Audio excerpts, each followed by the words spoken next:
ಕವಾಡಿಗರಹಟ್ಟಿ ಗ್ರಾಮದಲ್ಲಿ ಶ್ರೀ ವೀರಭದ್ರೇಶ್ವರ ದೇವಸ್ಥಾನದ ಗೋಪುರ ಕಳಸಾರೋಹಣ ನೆರವೇರಿದೆ. ಚಿತ್ರದುರ್ಗ ಹೊರವಲಯದ ಕವಾಡಿಗರಹಟ್ಟಿ ಗ್ರಾಮದಲ್ಲಿ ಶ್ರೀ ವೀರಭದ್ರೇಶ್ವರ ಸೇವಾ ಸಮಿತಿ ಹಾಗೂ ವೀರಶೈವ ಲಿಂಗಾಯತ ಸಮಾಜ ಕವಾಡಿಗರಹಟ್ಟಿ ಗ್ರಾಮ ಇವರ ವತಿಯಿಂದ ಶ್ರೀ ವೀರಭದ್ರೇಶ್ವರ ದೇವಸ್ಥಾನದ ಗೋಪುರ ಕಳಸಾರೋಹಣ ಕಾರ್ಯಕ್ರಮ ಚಂದ್ರಶೇಖರ ಶಿವಾಚಾರ್ಯ ಸ್ವಾಮೀಜಿಗಳು ಹಾಗೂ ಯೋಗಿ ರಾಜೇಂದ್ರ ಸ್ವಾಮೀಜಿಗಳ ಸಮ್ಮುಖದಲ್ಲಿ ಇಂದು ವಿದ್ಯುಕ್ತವಾಗಿ ನೆರವೇರಿದೆ.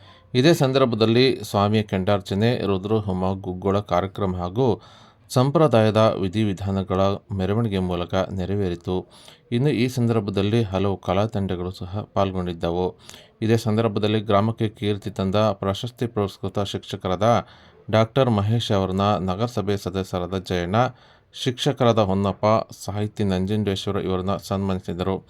ಕಾರ್ಯಕ್ರಮದಲ್ಲಿ ದೇವಸ್ಥಾನದ ಸಮಿತಿಯ ಪಂಚಾಕ್ಷರಿ, ಈರಣ್ಣ, ಈಶಣ್ಣ, ಮಂಜುನಾಥ್, ಕುಮಾರ್, ಉಜ್ಜನಪ್ಪ ಹಾಗೂ ಬಾಬು ಉಪಸ್ಥಿತರಿದ್ದರು.